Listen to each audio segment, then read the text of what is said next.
my name is Tracy Isaac, and I actually manage our relationships with the corporate venture, corporate innovation, corporate development groups for Silicon Valley Bank. I'm based in Silicon Valley, although actually I am from here, so it's always great to have an event where I can come home and see my children.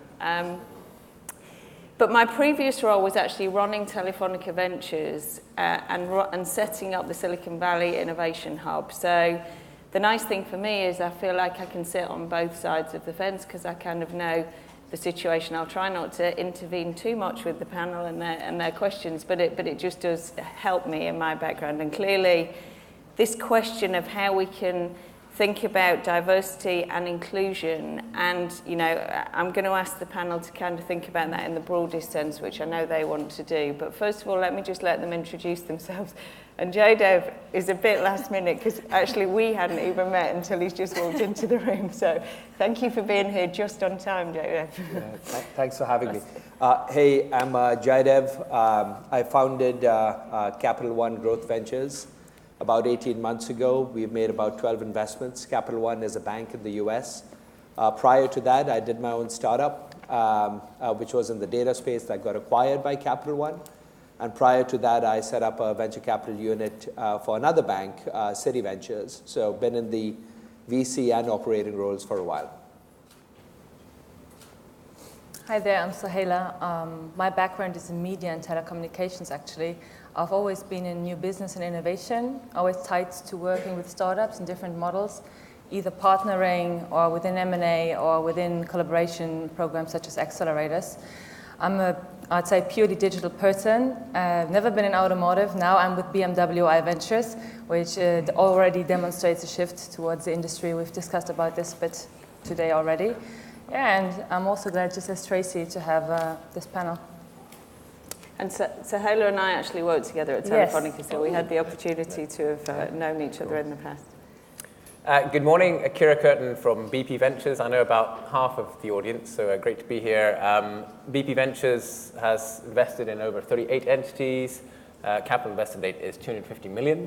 I co-head the Ventures team along with Megan Sharp. So I guess from a leadership perspective, we're pretty diverse in BP. And likewise, I think we're all quite interested in the panel, not just to discuss the acute sort of diversity and inclusion statistics of our companies, but actually broaden it out to more diverse questions, really around how do you balance your teams between venture capital, corporate venturing skills, etc., and really invite some questions from the floor. Sure. So let's just start with a little bit about what do your teams look like? So how do they rank as far as diversity is concerned right now? And again, maybe go back to Jaydev, is it? I'm sorry, I've mispronounced your name. Yeah, no, sure. Listen, when so hiring has been a relatively new thing for us because the team's only 18 months old. And so as we kind of put together the team, we looked at kind of several different criteria. We looked at, okay, what's the background of the person professionally, right? Yeah. Is it venture capital? Is it operating? Is it startups? And so the team from that perspective, actually, there's 6 of us right now. 3 of us have been entrepreneurs in the past. 1 person has been, pure VC in the past. 1 person came to us from banking. And so, that skill set actually works out to be pretty important in corporate venture capital because you've got this two-sided equation that you're always trying to solve. Not only are you doing the job of a typical venture capitalist, but you're also doing an operating job trying to get the strategic value and the conversations going with the lines of businesses. So on that front, we're pretty diverse. We have 1 woman partner right now. There are 3 partners, so that's 33%, which is not bad. That's pretty good. But what's interesting from that point of view is that we find that having a diverse point of view when we're making investment decisions is really, really important. And if everyone is just sitting there on the pre-investment committee, just kind of saying, yes, this makes sense, then it's a problem, right? You've got to have people who don't agree with the investment and can think about reasons why that investment may or may not be good. And so, from that perspective, we've really tried to structure the team in a way that's been relatively flat where even the associates kind of sit on the table when we're debating investment decisions, so that we can bring up those different voices while making that decision. So, we feel pretty good about the team as it's structured right now. And the way we're growing, actually, one of the things we want to do is bring some technology skills onto the team as well. So whereas we have, more of a business and an operating mindset in the team members, we want to diversify that out to bring some heavy, deep technologists onto the team for that mindset as well. And actually, I know that was a point that you wanted to raise, was about this diversity of talent rather than just minority women. So maybe just talk a little bit about your team. Yeah, absolutely, Tracy. And I guess similar to Jida, in terms of acute statistics, then we do have a third women in our team. I think Sandra's in the audience here today, and then a third minorities as well. But that really wasn't by design. That's really just the realities of the output factors. But I think the critical piece for me or our team when we consider diversity is having a balance of sort of the right technology skills, business development skills, and frankly startup skills, and indeed having a balance between sort of internal corporate, so 70% of our team really were birthed in BP, so to speak, and 30% of our team we actively look to hire from the VC community to get that bit of tension. But I think diversity and inclusion is a two-part question, right? So absolutely a number of ticks on diversity, but the most important thing is actually inclusion. If you're really going to try and bring up different thinking styles and thought styles into a team, then inclusion is the number one factor. And very similar to your process, Jada, we have a peer review process for all our investments, so the most junior and senior person in the team chips in, and if there's any dissent, we will not do the deal. So categorically, it's unanimity in order to drive forward a deal, because we want the team to own the portfolio. And actually, if we map it on, I think in the world today, we're probably focusing too much on diversity and not on inclusion. And really, if we're going to drive positive change in the way we drive behaviors and investment decisions, it's inclusion that's the most important factor. No, I love that. I most certainly agree. Yeah. I mean, at the end of the day, diversity is having a mix, and inclusion is getting the mix work right. So the second part is a lot more important. With BMW iVentures, we also have a quite diverse team, different backgrounds, different thinking styles, business people with IT background, people with VC background. We do have a quite large proportion of externals. Myself, I'm an external, for example, as I mentioned before, which really helps because all of our deals are very different. We are tapping into a world that's completely changing. Our business model partially gets disrupted. It's time for us to really think about new options. This is why we started with iVentures, really heavily focusing on mobility services, seeing what new business models are out there. And I just think that our world is changing way too fast. If you continue to think in the same way with the same set of people, how would you ever have the right view for new ideas? You can't. And also, I think you can't be a valuable investor to your portfolio companies because you can't help them to grow, because it's always going to be the same ideas, the same way of doing your business.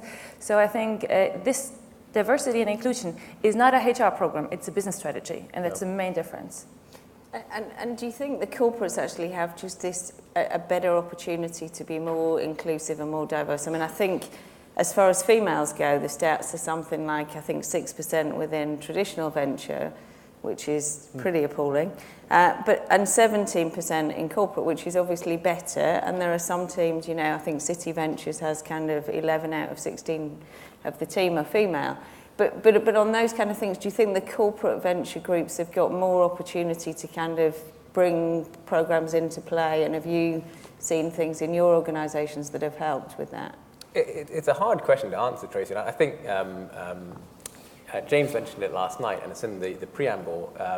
The input factors for the rising stars is great. 46% are women, but the output factors in terms of the audience for today in the power list was, I think, 18 out of 100, maybe 19.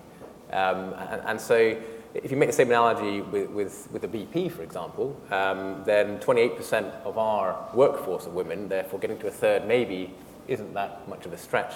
But 46% of our graduate intake are women. So at some stage, really, it's about really helping bring in the right talent, nurturing that, developing it, including it, and moving talent forward. So I think to some extent we do benefit from our corporate partners, so to speak, having those pools. I know, Sohaila, you've had a similar experience with BMW, right?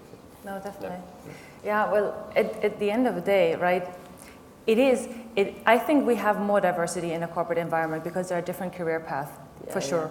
But on the other hand side, it is very challenging for a corporate anyways to just keep great talent. There's so much great talent just goes out there, starts their own company, just in general not interested to work for a corporate.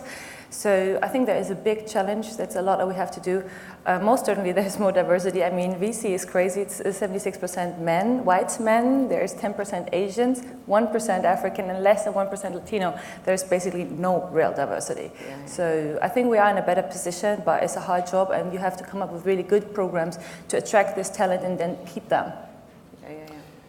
Yeah, I think it's a conscious decision that you have to make. I don't think that in most cases creating a diverse, employee base or team just kind of happens, because I think the status quo is you kind of hire into people who've got similar backgrounds, and if you do it without design, I think you'll end up with a group that looks and thinks very much the same. And so I think it's important to structure programs which force you to be able to address that program, right? So Capital One, we spend a lot of time with women in tech.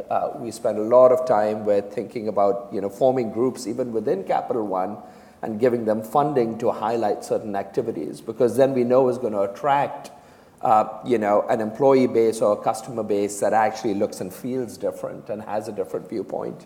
And so, your original question of do corporate VCs have an advantage? I don't think so. I think the people who recognize, or the companies and firms that recognize that, they need a diverse thinking base and therefore a pretty diverse experiential and background base in order to really succeed, are the ones that actually are going to end up with a very different looking employee pool. And it's been proven, I think, more and more that companies that have a diverse employee base actually end up being much more successful than companies that don't, primarily because of that thinking. And I think what you see with corporates is they do invest in things like unconscious bias training or those kind of programs, which I'm not sure you see that in a smaller traditional VC. I'm not sure you would see them spend a lot of the time on that. So I guess that was the thought that I had. It would be great to know whether anyone from the audience has anything that they'd like to ask. I'd just like to see if I can pick on anyone and make sure that they're actually listening. Is there anyone want to put a hand up? Any thoughts? Should I give you a bit more time to have a think? Actually, I want to test the audience. This is a pretty obvious question. How many are women? Women, I just want to gauge, do our statistics today. So you're not doing that fantastically. How many would consider themselves an ethnic minority? Oh, right. Yeah. 3, 4, 5, 6. So I think that kind of tells you. Statistics are right, huh? Yeah, no, I certainly don't think we've solved the problem, and I'm not sure that in this half hour we're going to solve it. But it would be really interesting if any of you do have any thoughts and comments that you'd like to share. So maybe moving to you personally, how would you choose to kind of make sure you're a great role model or mentor for people coming through your organisation, because you're the rising stars of the past, but for the rising stars of the future. I mean, you're still rising stars, but you're still great. I mean, but how do you make the next generation great?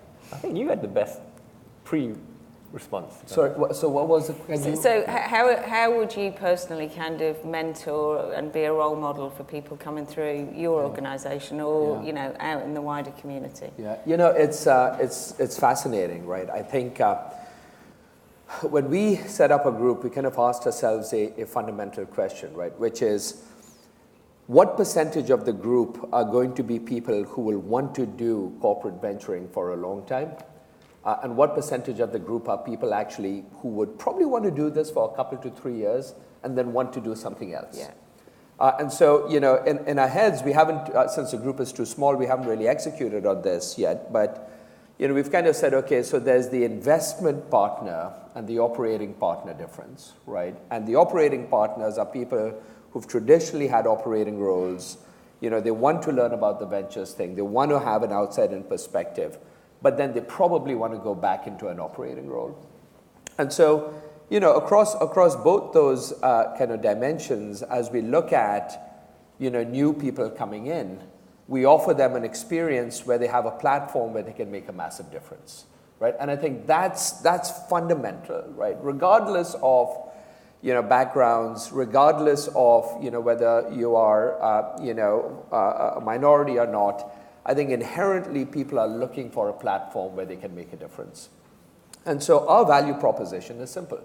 Hey, come to us, and you're going to have a platform where you can make a massive difference to Capital One. We're going to hire the best people, and we're going to give you the platform to have and perform the best work of your life, right? Now, as people come into the program, one of the things we become, into our group, actually, one of the things that we become very, cognizant of is, what are their long-term plans? What do they want to do? Do they want to continue to do the investment thing? And if so, there's several kind of elements of that platform that we have to help that person build. Sometimes they already have pieces of it, other times they don't.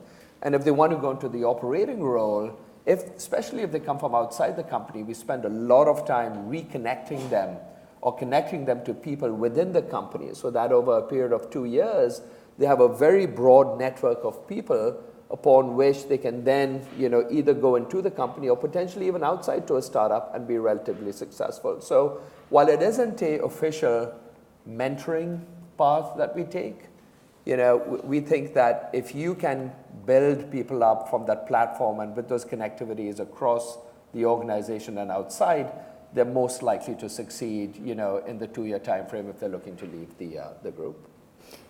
And maybe, Sohaila, just for you, is there anything that you wish someone had done for you? I know that was a good question. Yeah. That is a good question. Actually, I'm pretty happy in terms of, I think I always had all the opportunities needed. I always had people around me brave enough, to let me in front of Telefonica board, being extremely young and asking for a lot of money to do crazy things.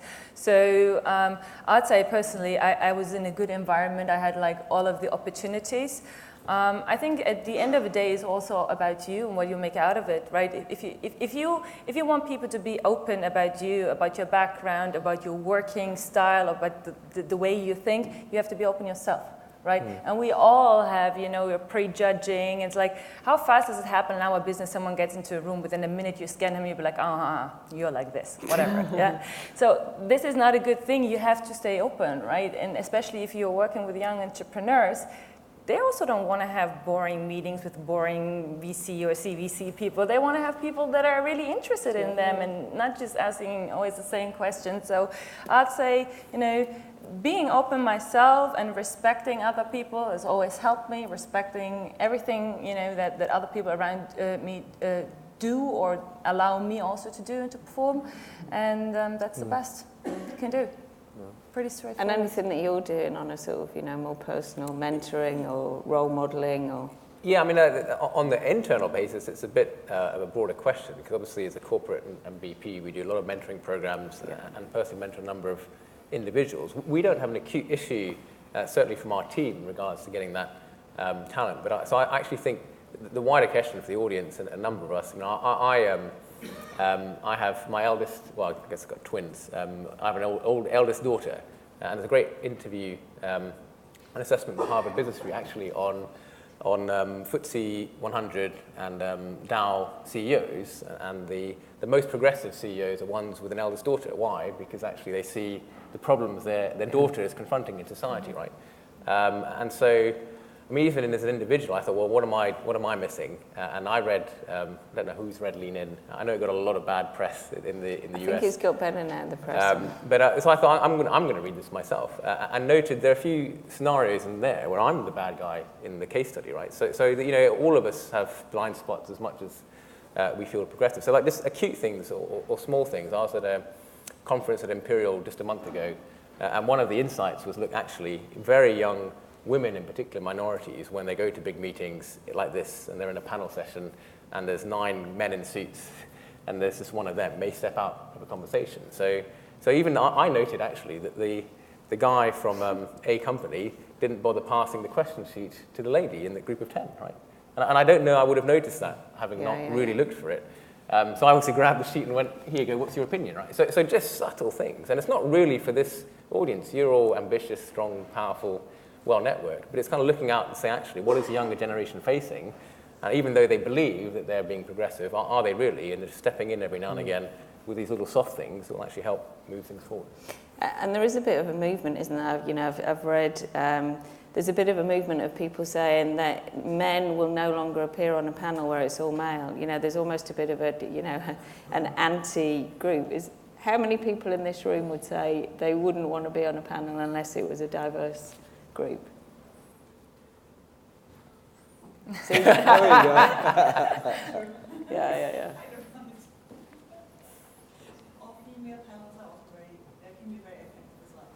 I mean, I definitely agree that kind of balance either way is the wrong mix. But I do think it's interesting. It's like, what stand would you take? And maybe, you know, maybe moving into a question is, would you ever kind of take a stand that said, unless a company you were going to invest in had great diversity, you would pull back from an investment? Or is the commercial element of it too big to stop you making that investment? So maybe, you know, would you make a decision based on the diversity of an organisation you're going to invest in? You know, I think it depends, right? If you look at horribly frozen picture, by the way. Well, if you look at very early stage startups, they tend to be focused on a very tight, narrow problem, right? And that's the only way they're going to succeed.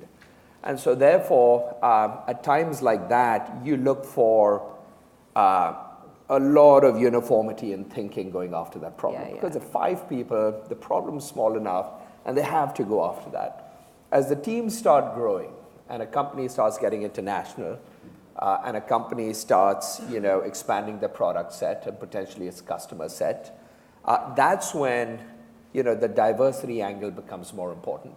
But most importantly, what we look for is the diversity of thinking and the diversity of the team from a background perspective, right?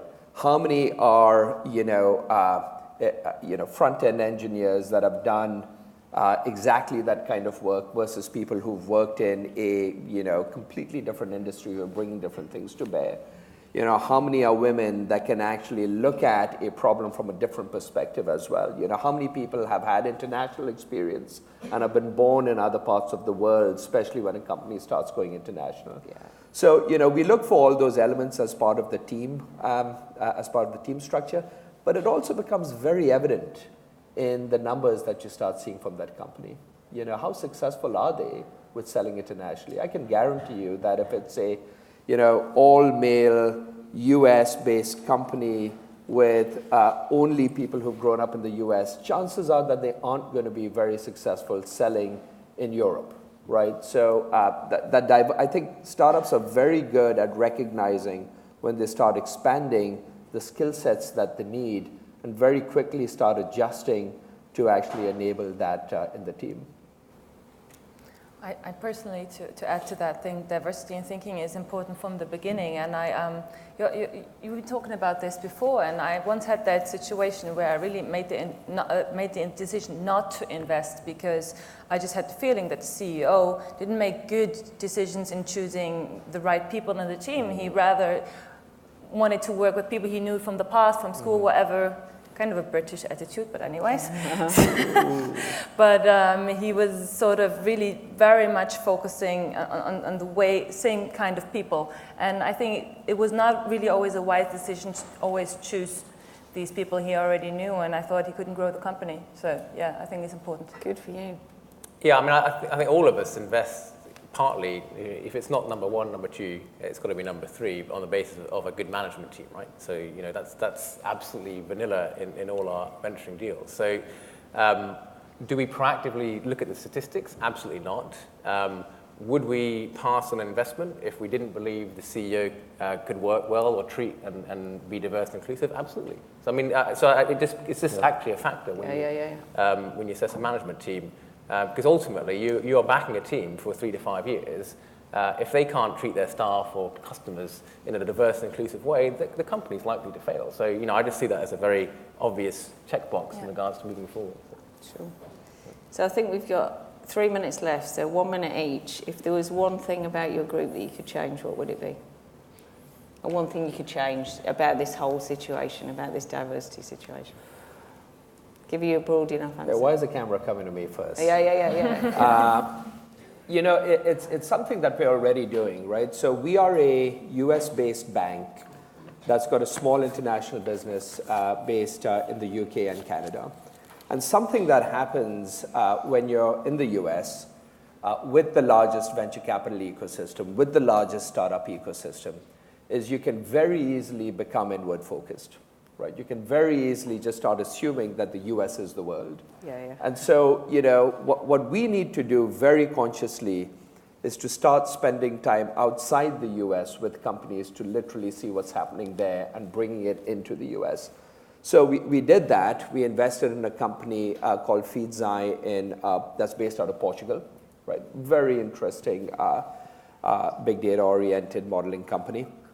And we're spending more and more time in Israel looking at a lot of the security companies coming out of there.